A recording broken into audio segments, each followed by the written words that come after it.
And we're back. We're with Shawn. We're going to be working on the IVAN2104 project again. And Shawn, tell us what we're going to do.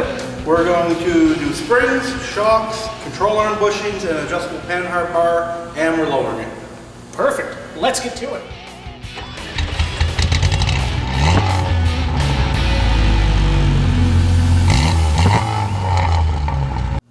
Okay, Shawn, tell us why we're doing this. Well, we're going to do it to bring the height down a little bit, and we're replacing the stock Soviet shocks, which are hydraulic and not gas. So, if you see me bounce it moves a lot. The front's not as bad as the back, but the back's absolutely terrible. So, with the back end, it has got a lot of play, a little bit of movement, there's a lot on this thing, and we're hoping to make that all go away. So, here is the parts that are going to go into the wagon.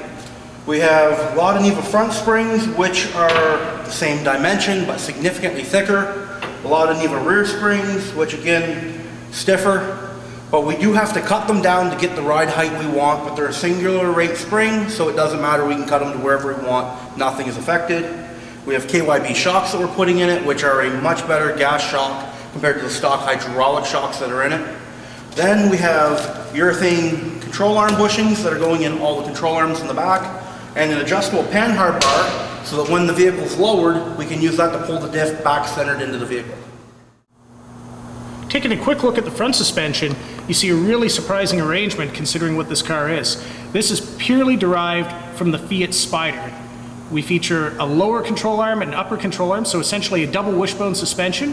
Our spring is inside and our shock, and then we have a anti-sway bar that connects both sides together to this common it would be a K member in another car, but this is kind of an I member. So this is really quite a benefit of this vehicle suspension. We're really glad to have it because it really allows us to tinker with it, and there's lots of sporting parts on the market as well that can complement this as this build moves forward.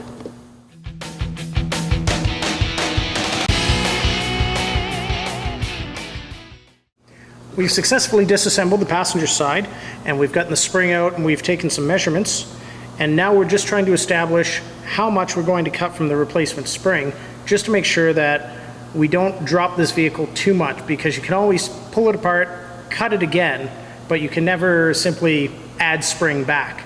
So we don't want to have this thing slammed on the ground. So Shawn's just doing some Googling, we're doing a little bit of math, and we'll figure out what our first cut spring height is going to be. So what we have here is the stock spring removed from the car. As you can see, it's significantly taller than the other spring, but it's also a much thinner wire diameter, which makes it much softer.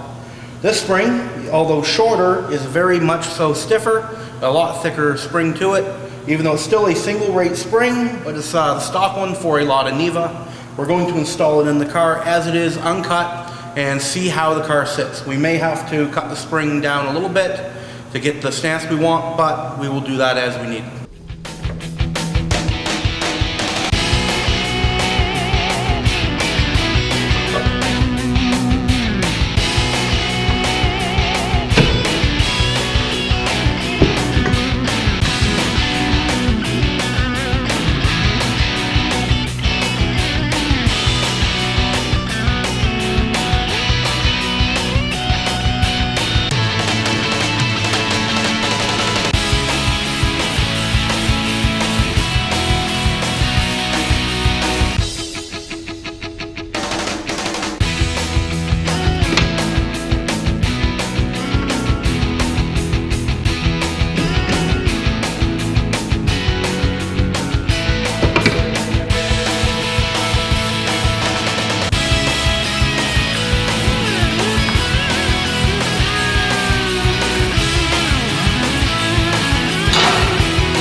Okay, so we've put our wheels back on. We're just checking our ride height. We initially settled the springs.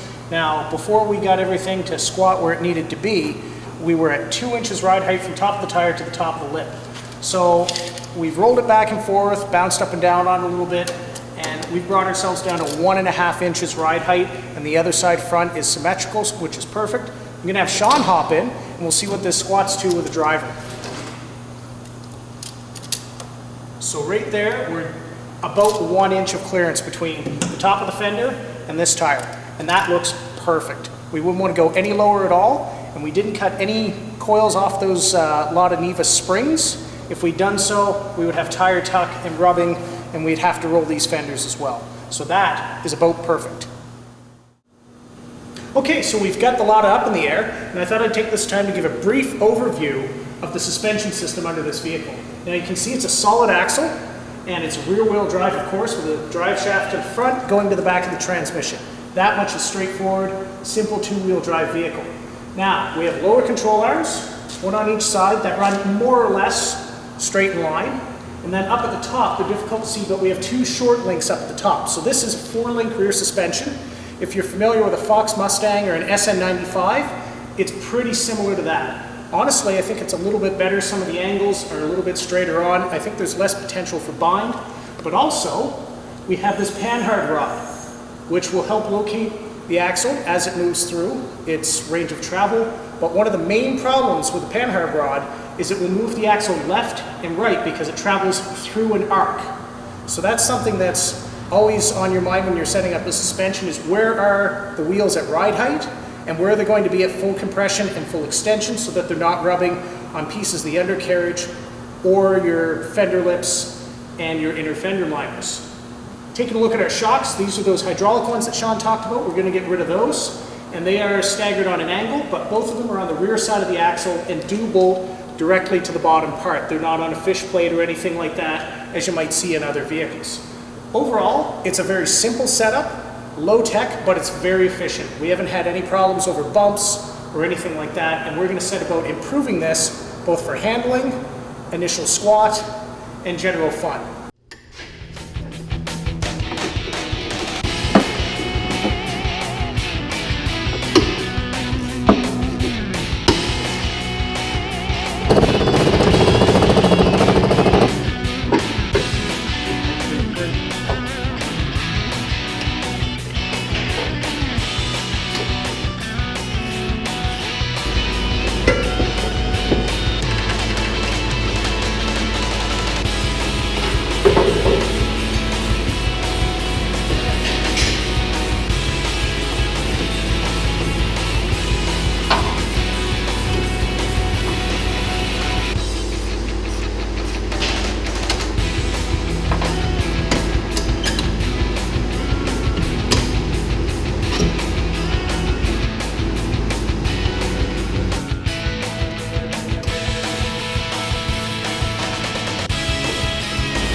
So we've managed to get one of the springs out of the back of the Lada.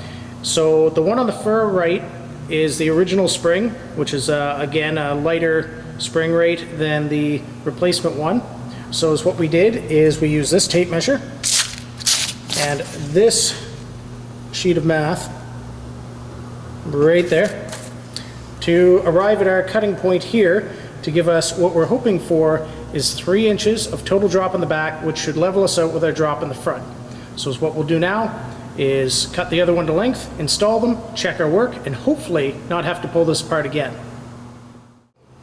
Okay, so we have our springs, they're cut, we have the isolators installed on them, we've trimmed the bump stops down so that they don't hit, and these should slide right up in place nice and easy.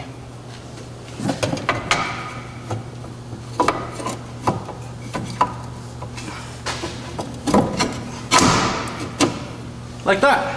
Okay, Shawn, so that one went easy. Do you think you can do 2 for 2? I'm hoping so. Let's give her a try.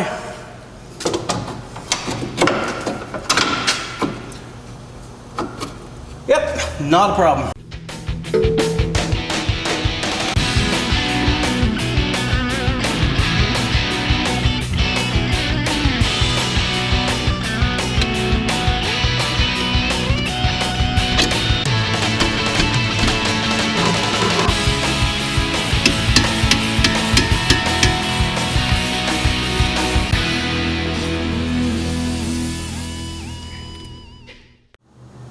Now for the moment of truth. We'll let her down and see how it sits.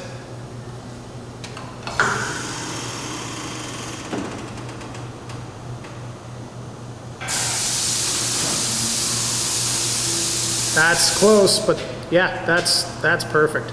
That's That gonna is more of these stamps we want. Well, that's some good math. Glad we used the paper. All right, we're really wrapping things up back here. Shawn's got both of the shocks in. We've got our lowering springs installed, and we've got our adjustable panhard. Now, we did have to make some adjustments to that, and that was really easy to do. Simply, you just run a straight edge down the sides of the fenders, check with a tape measure, and you just balance each side by turning this turnbuckle back here.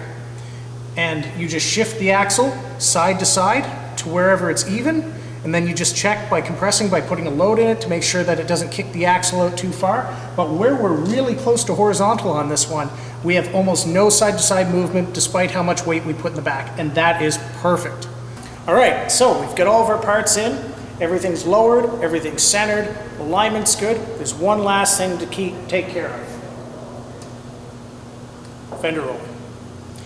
The edges of the fenders come straight out, and as the tire tucks up into the wheel well, it's possible to cut the sidewalls out. So Shawn's got a specialty tool that he special orders from Louisville. Yep, the slugger. The slugger, and this is used to roll the fenders.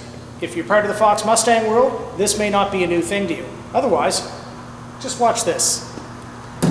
So you stick it in the biggest gap you can find, so you can actually get it in the wheel well, and then you work it through, and you run it along the tire. And it will take that flat edge and start to roll it. Now you will have to go back and forth across it a few times, continuously putting more and more pressure to roll it up. Okay, that's good.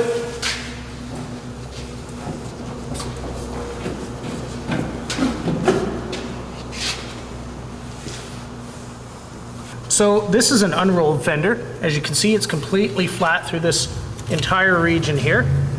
And then we'll cut over and take a look at the recent work that Shawn did.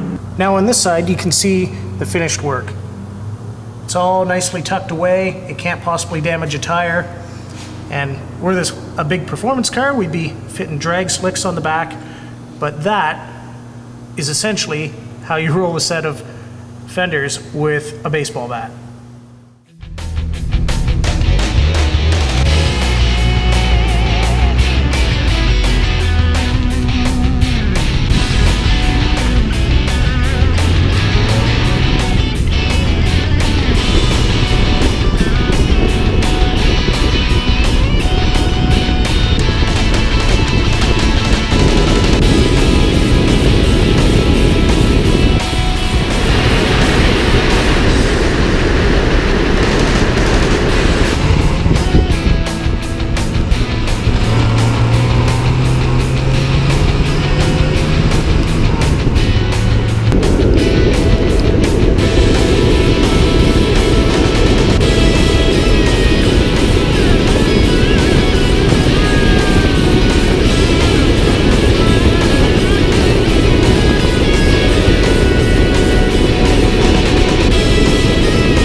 So that concludes this episode.